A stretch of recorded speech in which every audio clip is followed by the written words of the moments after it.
आपने ये तो समझ लिया कि ऊपर के लिए ओवर, अबव, ऑन या अप का यूज करते हैं। सिचुएशंस आपने देख ली।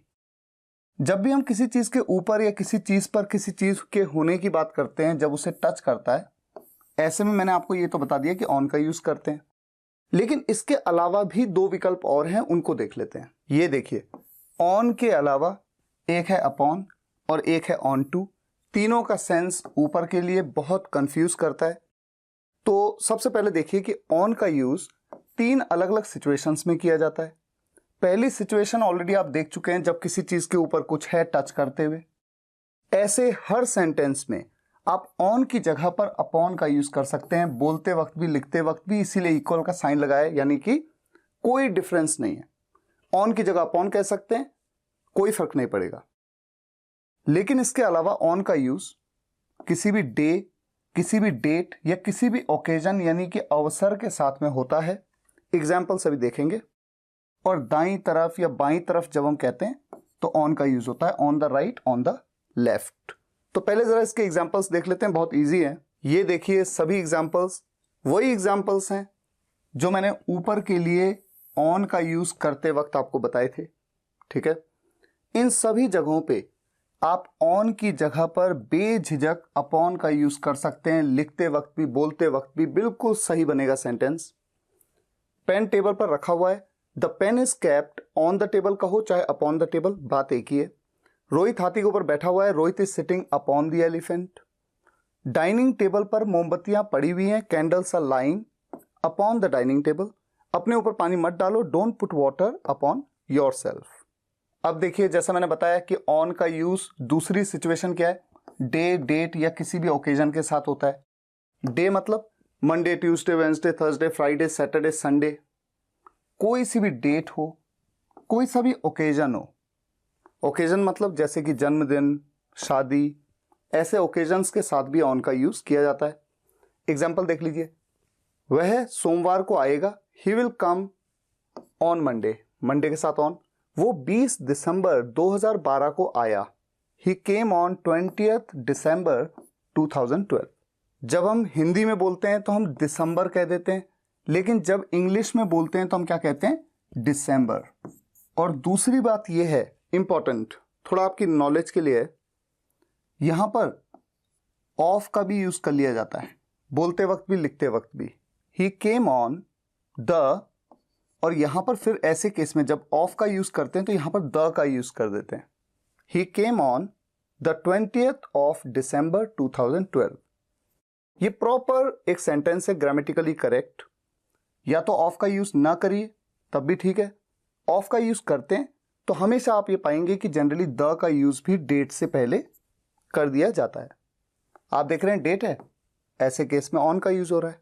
अगला एग्जाम्पल, उसने मेरे जन्मदिन पर मुझे एक गिफ्ट दिया। गिफ्ट मतलब प्रेजेंट या गिफ्ट, दोनों वर्ड यूज किए जा सकते हैं। He gave me a present, उसने मुझे गिफ्ट दिया, ये प्रेजेंट दिया, ऑन माई बर्थडे। उसने रवि को शादी की बधाई दी, ही कॉन्ग्रेचुलेटेड रवि, किस मौके पे, किस अवसर पे, किस ओकेजन पे, ऑन हिज मैरिज। अभी तो फिलहाल एक एक दो एग्जाम्पल्स आपको दिए हैं, बाकी आगे प्रैक्टिस में और बहुत सारे एग्जाम्पल्स मिलेंगे। ऑन का तीसरा यूज जो मैंने आपको बताया, दाईं तरफ या बाईं तरफ, ऑन द राइट या ऑन द लेफ्ट। अभी आप स्टैंडर्ड रूल को देख रहे हैं, बाद में एक्सेप्शंस को भी देखेंगे। अब एग्जाम्पल्स भी सिंपल हैं। मैं दाईं ओर खड़ा था, I was standing on the right, आपको ऑन कहना है हमेशा और कुछ नहीं कहना है। वो बाईं ओर खड़ी थी, she was standing on the left. उसने मुझे बाईं ओर खड़े होने को कहा, ही टोल्ड मी, उसने मुझे कहा to stand on the left. मेरे दाईं ओर बैठ जाओ, सिट ऑन माई राइट। आपने ये देखा कि ऑन का यूज तीन अलग अलग सिचुएशंस में किया गया।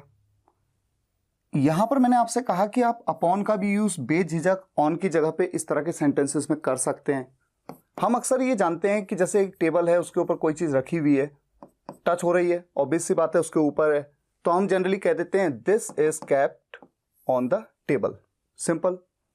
कोई हाथी है, उसके ऊपर कोई बैठा हुआ है, तो हम कह देते हैं he is sitting on the elephant. On कह देते हैं क्योंकि एक चीज के ऊपर दूसरी चीज का होना, ठीक है।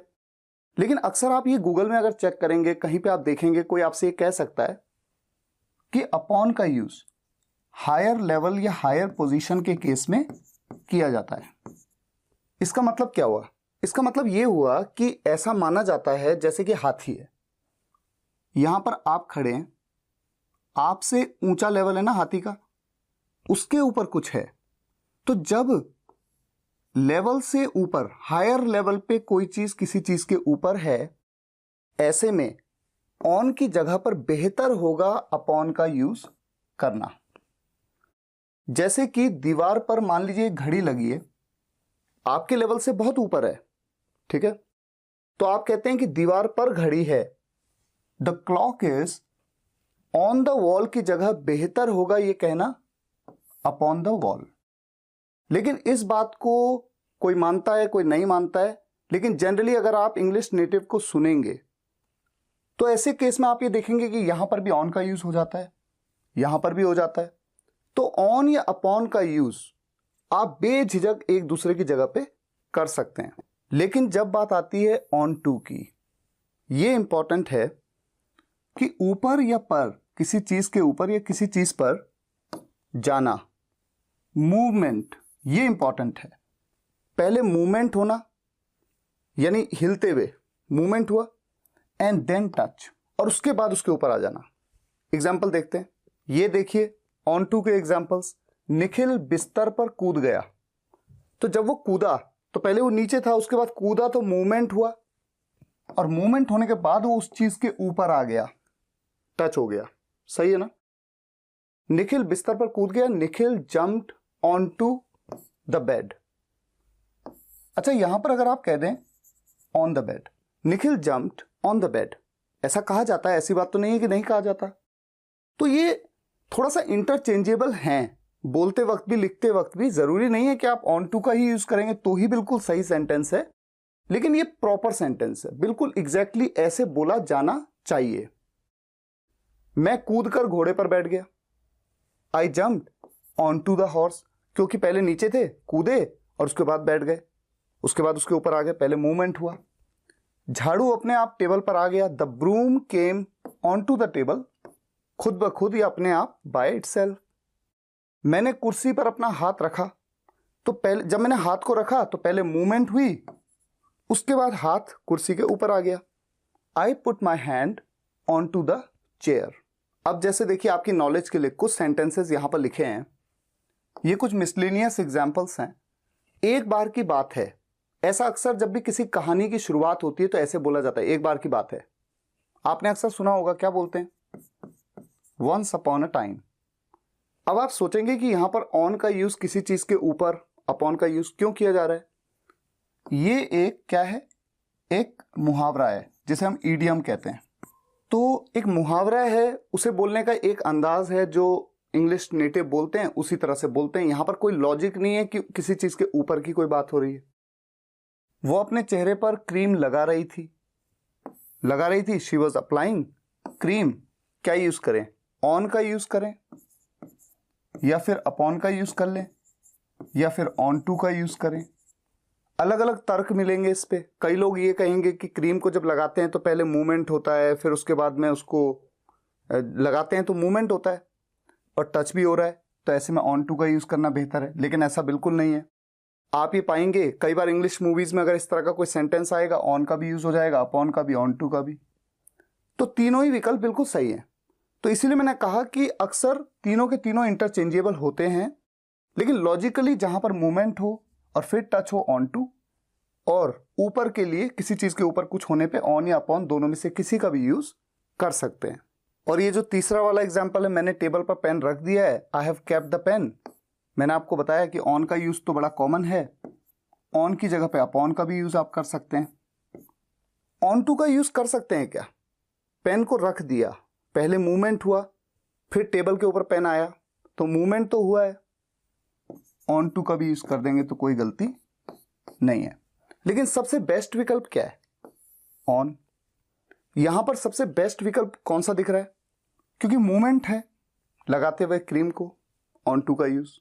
अब जो ये फोर्थ वाला एग्जांपल है, बाएं चलो, बताइए क्या आता है। ये आपने सेंटेंस कभी सुना भी होगा, कीप ऑन द लेफ्ट नहीं, क्या कहा जाता है, to the left. On the left कभी कहा ही नहीं जाता, जबकि अभी थोड़ी देर पहले मैंने आपको क्या बताया, on the left, on the right. तो अक्सर कोई आपके दाएं है बाएं है तो on the left on the right ही कहना है, लेकिन इस पर्टिकुलर सेंटेंस में हमेशा टू का यूज किया जाता है। तो कई एक्सेप्शनल केसेस भी होते हैं, ऐसा नहीं है कि हर बार बिल्कुल एग्जैक्ट रूल के हिसाब से चलेंगे। इसीलिए तो प्रेपोजिशंस थोड़ा सा डिफिकल्ट लगते हैं, कंफ्यूजिंग लगते हैं, क्योंकि आप सीखते कुछ और हैं और जब सेंटेंस में देखते हैं तो वहां पर कुछ अलग सा ही प्रेपोजिशन आ जाता है। आगे चल के आप ये भी देखेंगे कि कुछ ऐसी वर्ब्स होती हैं जिनके साथ में वो पर्टिकुलर प्रेपोजिशन का ही यूज होता है, चाहे भले ही हिंदी में सेंटेंस कुछ भी लिखा हो। तो ये सब चीजें प्रैक्टिस से और परफेक्शन आता है, इसलिए कभी ये नहीं सोचना है कि हर चीज रूल के हिसाब से ही चलेंगे। ठीक है, आज के इस पार्ट में आपने ऑन, अपॉन और ऑन टू के बीच के डिफरेंस की थोड़ा सा कॉन्सेप्ट को समझा। अगले पार्ट में हम और प्रेपोजिशंस को देखेंगे। तो फिलहाल आज के लिए यहीं तक। अगर आपको वीडियो पसंद आया हो, वीडियो को लाइक और शेयर जरूर करिएगा, कमेंट्स में बताइएगा कैसा लगा। मिलते हैं नेक्स्ट वीडियो लेक्चर में, तब तक के लिए टेक केयर, गुड बाय।